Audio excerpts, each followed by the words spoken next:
This is me entering an arcade wearing just your normal everyday backpack. Only technically it's not your normal everyday backpack, because when I set it here and then nonchalantly load a few balls into the water bottle, then it plays the game like a good robot should, and I win all the tickets. And that's pretty cool, but what if I told you I made similar backpacks not just for skee-ball, but for this game and this one, basically coming up with contraptions to absolutely dominate 5 of the most common arcade games, including some hacks that cost less than $1 and actually work to set world record ticket payouts. But we also secretly recorded data from a bunch of different arcades, so I'll teach you the strategies to beat the games that give out the most tickets, along with showing you the 5 games we discovered are actual scams. Don't ever step foot in another arcade again until you've watched this video in its entirety. Let's get started.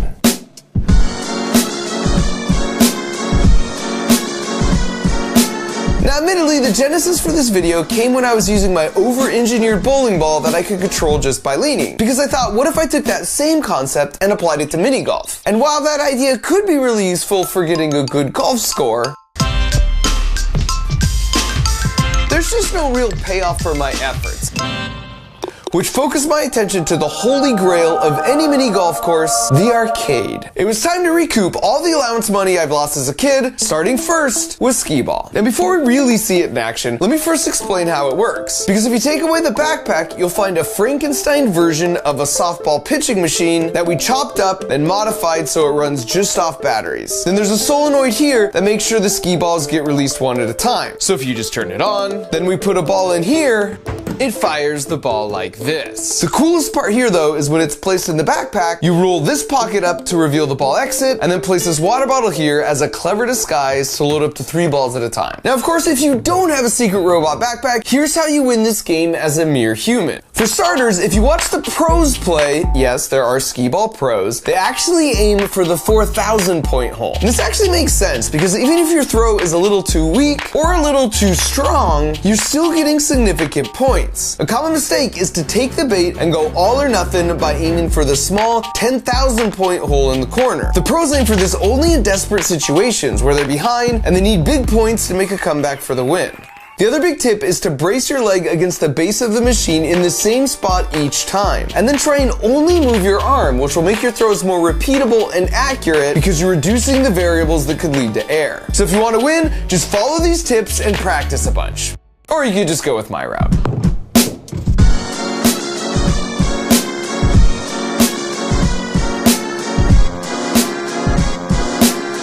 So then when you're all done dominating, or if you think one of the workers might be getting suspicious, you can just pick up the backpack at any point and walk away with a bunch of tickets on your card. Up next is one of my personal favorites, basketball. In this case, the backpack is being used just to smuggle the special mechanism inside. Because to the untrained eye, this is just a normal basketball, when in fact, it's a robot in disguise. Now, before I show you exactly how it works, you first need to understand how these games work. Just underneath each rim is an infrared laser and a detector. And then on the front of the rim, on the other side of that metal plate, is a reflector. So when the laser beam shines straight forward, it bounces off the reflector, and then the sensor's like, yep, I can see the beam. So when a ball goes through the hoop, it breaks the beam, and the sensor's like, aha, I didn't see it for a second. At which point it tells the game to add 2 points to your total, because that means you must have scored. In engineering, we call this a beam break detector, and it's the exact same concept you have as a safety feature on your garage door. So if you really want to destroy the high score here, the ball needs to break the beam, then somehow get out of the way so the beam reconnects, and then come back and break the beam again over and over again as fast as possible. But if you think about it, the whole ball doesn't need to actually get out of the way, just the part in front of the beam itself. And how might you do that? Well, one way is to 3D print the bottom hemisphere of a basketball in 2 parts attached together through some linear guide rods, then add a battery, microcontroller, and servo motor so the bottom part of the shell can translate up and down. This way it would reconnect the beam and then break it over and over again and register 2 points every time that happened. Now you just need a way to grab the rim so you can hang out there while you perform these shenanigans. And if you had some pneumatic pistons connected to a mini pressure intake controlled by a solenoid valve triggered by an RF remote, then you could shoot the ball normally, and then with one push of a button, piston rods would shoot out and grab the rim, and then once mischief was managed, you trigger the remote again and they would retract. Now if you just add another 3D printed transparent hemisphere on top, then glue on the actual basketball skin, and when you put it all together, it would look something like this. Now, if you don't happen to have a Robo Ball, here's a few tips that will help you get the high score for this game. Now, the most important thing is you never want to waste time waiting for a ball to roll down to you. And since these games normally come in pairs, just swipe your card on both games and then temporarily borrow the second set of balls. Now, this should give you plenty more than you need, so just keep the balls that are the least inflated. Now, you start the game and get into a rhythm where you finish your shot with one hand and then start grabbing or replacing the ball with your other hand before your first shot has even gone in. Or if the rim is close and you want to get really extreme, you can just go with a two-handed shooting strategy like this guy. But even that strategy is no match for my spherical transformer, because when I'm ready to go, I just shoot the ball with one hand and then hit the remote right as it's about to go in.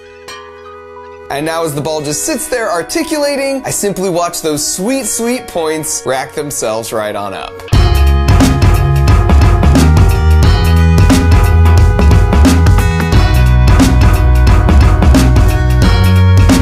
As soon as time's up, I just hit the remote again, and the piston rods retract. And while no one's the wiser, I've now engineered my way to a buttload of tickets and a new lifetime high score.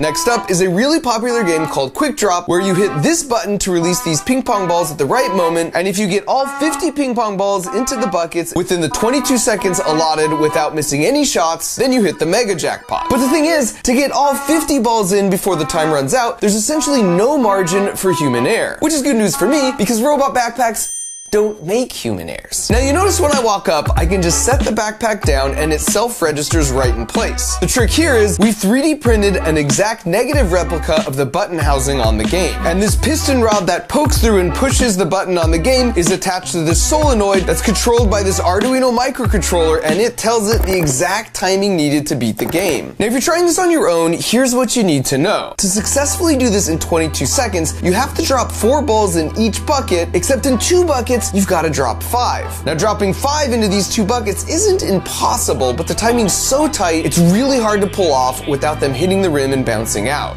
Now, the jackpot starts at 500 tickets, and every time someone loses, it goes up by 2 tickets, and each time that happens, the game gives you just a little more total time on the clock. And so if you ever see the jackpot at more than 625 tickets, enough time is now on the clock where you only need 4 balls per bucket to win, and it's definitely worth trying it a few times because that makes it so much easier to pull off. Alternatively, if you're too impatient to wait for the jackpot to rise up, you can just go to school for 6 years to get a degree in mechanical engineering and do it this way.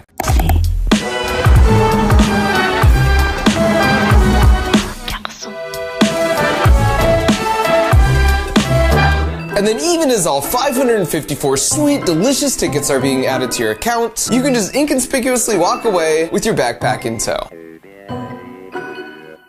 For our next game, we've got the perennial arcade favorite, air hockey. Now, this is the most complicated of all the builds because if you look closely here at the top, there's a hole in the bag for a camera to look out through. Then stripping away the backpack, you can see that camera connects to the brains, and in this case, it's a Raspberry Pi, which is basically like a mini computer instead of just an Arduino microcontroller like all the other builds have used so far. The reason this one needs a bit more brain power is because it uses computer vision to track the puck, and based off the trajectory, it makes a prediction, then sends instructions to rotate this servo, which is attached to an arm that moves the paddle and protects the goal. Nice. And perhaps my favorite part of this build is that it obviously won't work if the whole thing is sliding and moving all around. So we need to anchor it down securely into position, but we need to do that quickly and discreetly. Our solution here is a pair of neodymium toggle magnets. So if you simply turn both of these knobs, the rare earth magnets move into position and anchor it to the steel frame of the air hockey table, and it's basically cemented in place as you can see here. As for the human strategy here, playing air hockey might seem like total chaos, but there are 4 simple tricks that will pretty much guarantee you can beat any casual player. The first is to hold the paddle like this and not like this. Doing that allows you to really whip the paddle around and gain extra speed on your shots. The second is that for your default defensive position, you want your paddle to be out here, not right up against the goal right here. That's because this cuts down the angle and you only have to move the paddle back and forth this far to protect the whole goal versus back and forth this far if you're against the edge. This is the same reason goalies will come out of the goal if there's a breakaway in soccer. Even for a bank shot, you now now just have to move the paddle a small distance diagonally back like this. So your paddle should essentially always stay inside a triangle like this when you're playing defense. Now when you watch professionals play, yes, there are air hockey professionals, you will see them employ both these first two tips. The third trick you'll also see is they try and play for possession. You want to try and cushion your opponent's shot and gain possession of the puck so you can set up your own shot, which leads to the last tip. Mix up the straight shots and bank shots, but try and practice at least one trick shot like this one, where you hit the puck down into the corner and then when it rebounds back to you, you hit the bank shot for the win. Here's what that looks like in action. Now the real benefit of my backpack system is you can be playing your opponent, but then when you get a phone call or you have to attend to some other important matters, your goal is in safe hands.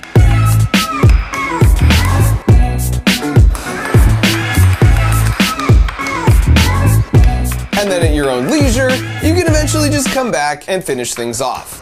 Then with the victory securely in hand, you just disengage the two toggle magnets with a twist, and you're good to go.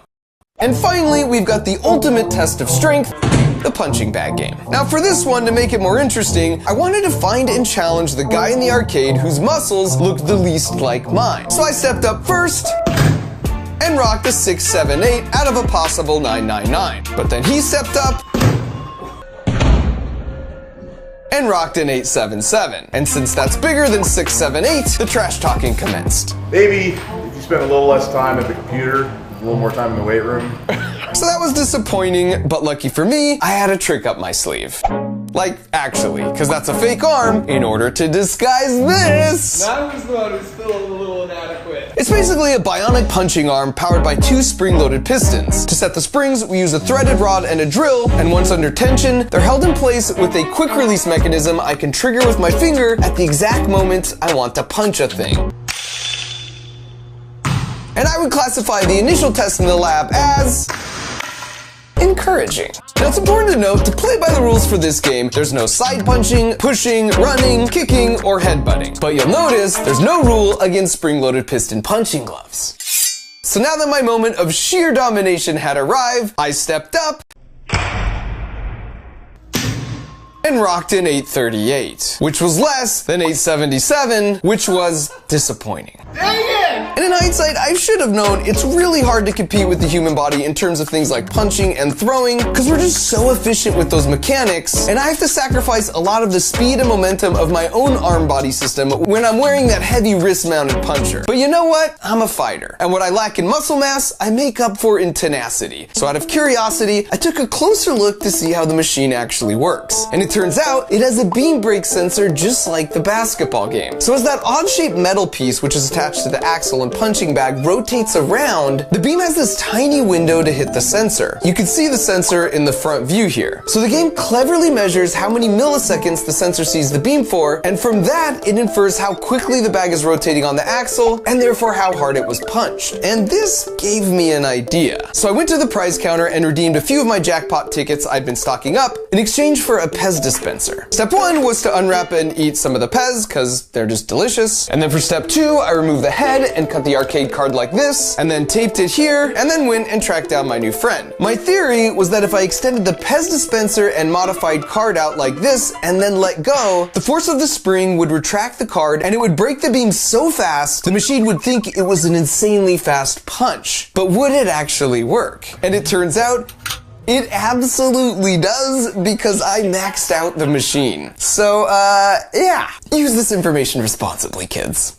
Now, a few years ago, I made a video where I visited the carnival and collected data on all the games and then used physics to expose which carnival games were rigged and then showed how to beat them. So this time around, instead of the carnival, I once again bribed some family friends with unlimited Slurpees in exchange for them collecting a bunch of data at some local arcades. And in addition to uncovering which games were scams, which I'll cover in just a minute, here's what we discovered. For starters, the most popular games in the arcade were the redemption games, as opposed to the experience games. And here's what I mean by that. Redemption games are the games where the goal is to win tickets. So like the coin pushers, or this Plinko game, or spin the wheel. On the other end of the spectrum, you have experience games like air hockey, skee ball, or racing games. It's a trade-off, because the games on this side of the spectrum give out more tickets, but it's not as much about the fun of the experience. And then in the middle of the spectrum, you have games like the ping pong drop or hit the clown that have middle of the road ticket payouts, but they're also middle of the road fun to play. Now, since the games on this side were a lot more popular, popular, they earn a lot more money for the arcade even when you factor in the higher ticket payouts. We found that for a medium-sized arcade on a busy day, the less popular games were played 25 times, and the more popular ones could be played up to 250 times or more. At an average gameplay of $1, that means each game makes $25 to $250 per day, or about $7,000 to $70,000 per year. And finally, we found that if your sole goal was to win tickets, coin pusher games like this Avengers one seem to be the best return on investment. But honestly, you can just ask one of the workers there who are hanging out making minimum wage and are probably pretty chill, because chances are they'll just tell you which ones they regularly see pay out the best.